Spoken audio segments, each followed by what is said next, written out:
Ever feel like you're stuck on a loop? Like there's an invisible force holding you back from what you truly want? That's your limiting beliefs at work, and I'm about to show you how to find them and break free. It's like you're driving with the emergency brake on, wondering why you can't pick up speed. You have all this potential, all this drive, but something deep down is holding you in place. We're not talking about external circumstances. We're talking about the internal programming that dictates your every move, your every decision, and ultimately your every result. This isn't just a video you watch, this is a workshop you do. I want you to grab a notebook and a pen right now. I'm serious. Pause the video if you have to. We are going to go on a deep dive expedition into your own mind. Together, we're going to call deep into your life to find those hidden programs preventing your success. These beliefs are often so ingrained, so much a part of you, that you don't even recognize them as beliefs. You think they're facts, but they're not. They're stories, and today, you become the author of a new one. Get ready, because what you're about to discover might surprise you, it might challenge you, but I promise you, it will empower you. By the end of this video, you will have a practical, 5-step tool that you can use anytime you feel that invisible resistance creeping in.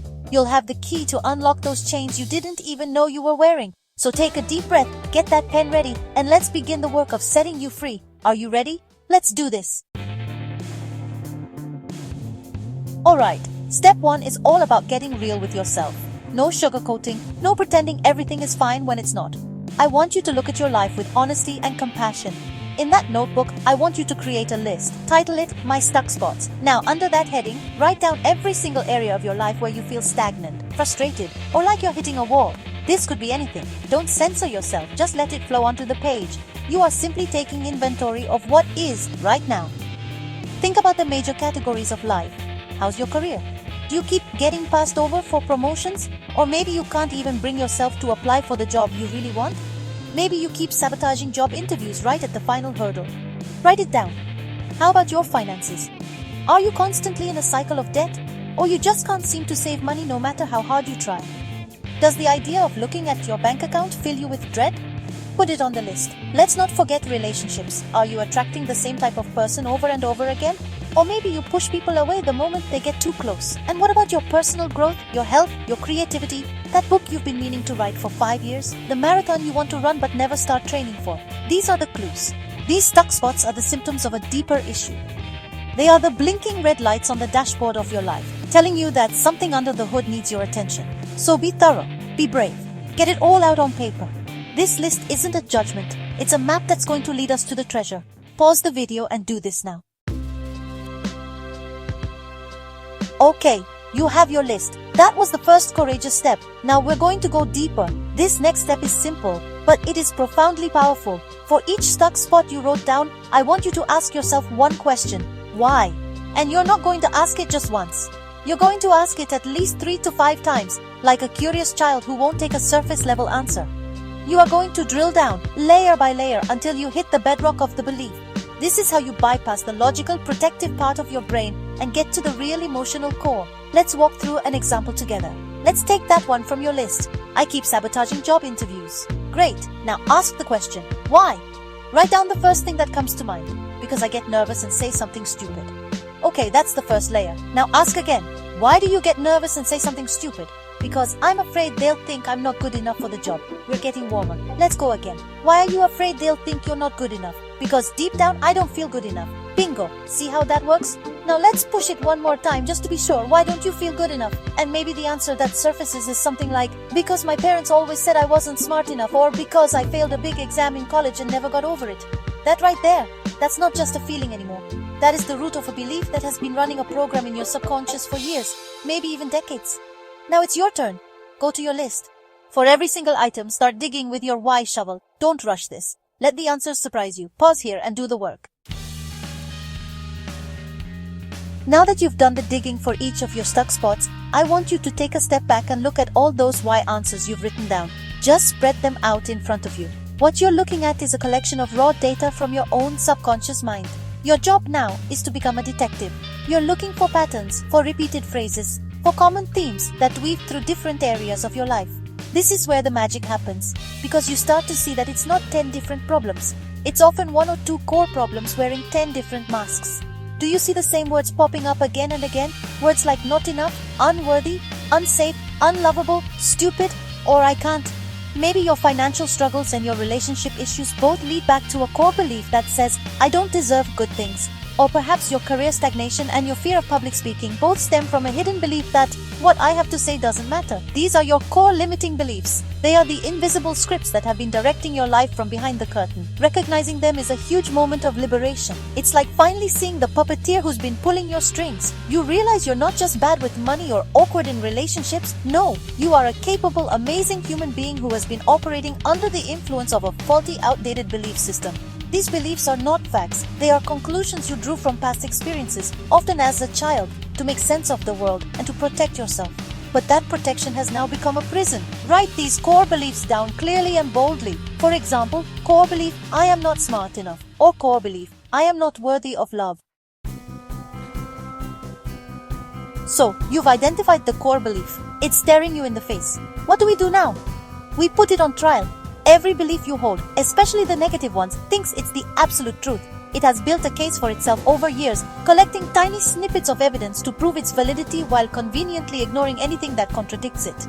Your job in this step is to become the world's best defense attorney for yourself and systematically dismantle the prosecution's case.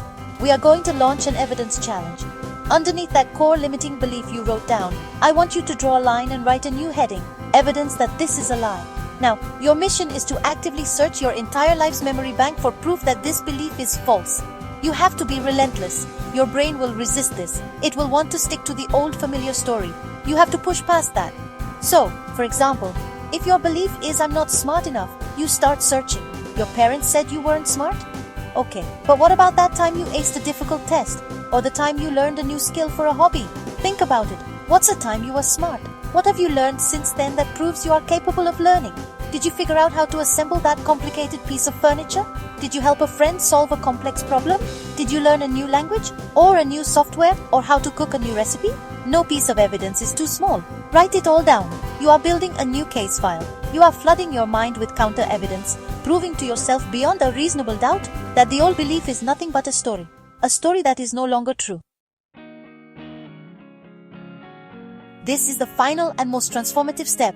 You've identified the stuck spots, you've dug for the why, you've found the core limiting belief, and you've challenged it with evidence. Now, you get to do what every great author does. You get to write a new chapter. You are going to consciously and deliberately create a new, empowering belief to replace the old limiting one. This isn't about lying to yourself or engaging in toxic positivity. It's about choosing a new perspective that is more aligned with the evidence you just gathered and the person you want to become. Look at the limiting belief you wrote down. For example, I'm not smart enough. Now, look at your list of counter evidence. Based on that new evidence, what is a more accurate, more empowering truth? It has to be something you can actually believe. Instead of I'm not smart enough, you could rewrite it as I am a lifelong learner and I am capable of figuring things out. Or I have a unique intelligence and I am constantly growing and expanding my knowledge. See the difference? It's not a wild leap to I am a genius. It's a believable, empowering step in a new direction. Now, take your core limiting belief and rewrite it. If it was I am unworthy of love, maybe your new belief is I am worthy of love and respect, starting with my own. If it was I always fail, your new belief could be every experience is a lesson that helps me grow stronger. Write this new belief down on a fresh page in your notebook. Write it on sticky notes and put them on your mirror, your computer, your car dashboard. Your job now is to read this new belief, this new narrative, every single day. You are actively reprogramming your mind, carving a new neural pathway. You are turning a conscious choice into a subconscious truth. You did it. You went through the 5 steps. You looked into the shadows, and you didn't flinch. That takes incredible courage. But the work doesn't stop here. This isn't a one and done fix. It's a new practice for life. That new empowering belief you just wrote? That's your new mantra. I want to challenge you. Try this for 7 days and see what shifts. For the next week, every time you feel that old familiar stuck feeling, I want you to consciously stop, recognize the old story trying to play out, and repeat your new empowering belief to yourself. Notice what happens. Notice the small changes in your confidence, in the choices you make, in the opportunities that suddenly seem to appear. You are actively rewiring your brain. You are taking the power back from the old programming that was running on autopilot. This is the most important work you can ever do, because your beliefs create your thoughts. Your thoughts create your feelings create your actions, and your actions create your life. It all starts with that one core belief. Remember, you are not your limiting beliefs. You are the person who is aware of them, and that awareness gives you the power to change them. You have the power to rewrite your story. Start today. Don't wait for permission or for the right time. The right time is now. You hold the pen. So, what will your next chapter be about? Thank you for going on this journey with me today. Keep doing the work, and I'll see you in the next video.